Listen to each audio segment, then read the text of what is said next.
So friends, in this section we are going to discuss about how you can create your own SOAP project.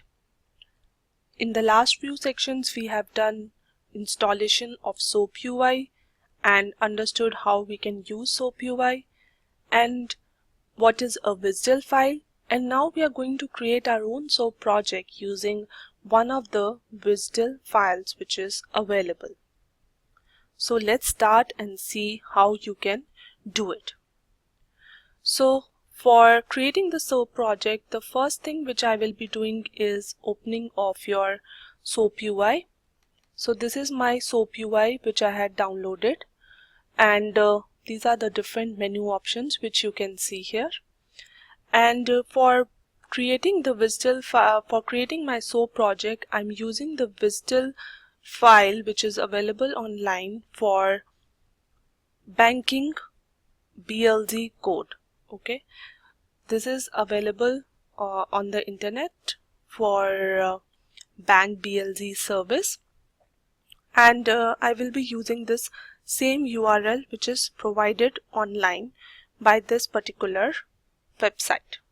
So this is the website which I just found, and I'm using this URL which is a sample URL which I will be using for creating my SOAP project. And as you can see here that when I click on this WSDL file, it gives me this whole message which is the WSDL message, and these are the different parameters. Here in the port type you can see that the input message is getBank and the output message is getBank response, and then other details which we already covered in the last lecture regarding the WSDL file. So now I have the WSDL. This is the first step. So I will close this for now, and when you have opened your SOAP UI successfully, go to this option for SOAP, because right now we are creating a SOAP project. You will see SOAP project and REST project option. So if I click on this SOAP project, it will ask you to enter the WSDL file. So I can copy paste this WSDL file and it will automatically populate the project name for you. And next what I'm going to create is click on is the OK button. So once I have clicked on the OK button, what it does is it has loaded all the operations which were related to this particular WSDL file available online. Okay, these particular options are already defined in your WSDL file. As you can see, I can see the getBank call, which is what we saw in the WSDL as well. And then here you can see that there is a request one mentioned. So you can click on this request one and it will open up a XML file.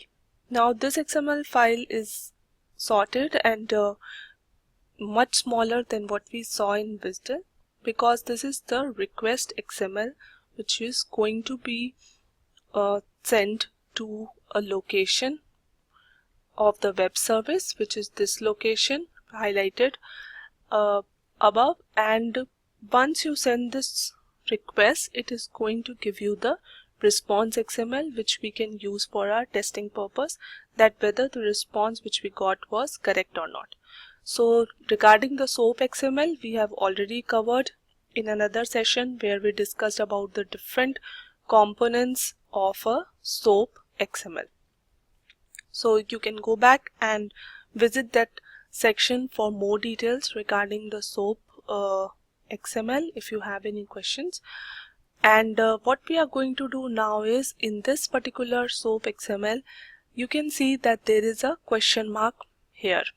So what is this question mark for? This question mark is going to be the value for a parameter. So this requires some value which I need to pass in this particular XML. So once I apply this value to this XML, it is going to give me the response. If I don't supply anything, or if I supply wrong value, then I will not be getting the desired output. So this is a requirement of this WSDL file, of this web service, that it needs certain parameters to be passed in the request XML, based on which it can give you the response XML. Okay, so that is what is denoted by this question mark, that it is requiring some kind of input parameters. So for this input, I am going to pass a BLZ code. Again, this is available online. So if I search for BLZ codes, so you can see that for banking, these are the BLZ codes for the German bank, for the banks in Germany, which we are using in the web service. So for this particular BLZ code, these are the details which are mentioned. So now we are going to supply the same value in my SOAP UI, and then we are going to validate the results. So instead of question mark, what I'm going to do is put this code. So you can see that there is no other parameter which is required for this request to be successful.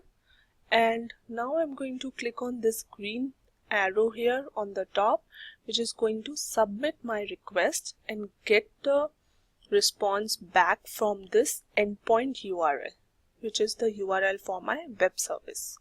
Okay, so let me just submit this, and you can see that I have got some response here, and the tag now says get bank response. So that means this is the response which I have received, and these are the different values which I have received for my bank code which I supplied. I have got certain response based on whatever bank code I had supplied. Okay, so if you want to check that this is your address, and this is your PIN code, and this is your SWIFT code, and at the top what I am getting is again the name of the bank. So all this information is available, but it is here on the site also, but it is presented in a different way when you see in your XML. So you need to make sure that whatever information you are getting for this code is right or not whenever you are doing the testing. And we will also see how you can validate this automatically using SOAP UI rather than just doing it manually. So for now you can see that it has matched with whatever was passed in the whatever was available in the your website. So we know that this is correct. Also, if you remember, we studied different kind of HTTP error codes. So I'm not getting any such error here. So that means that the response which is received is correct. So there are different ways in which you can validate your response, which we will be covering more in detail. But for now you can see that this is the way in which you can pass simple requests and get the response from this request. So friends, I hope this session was clear to you.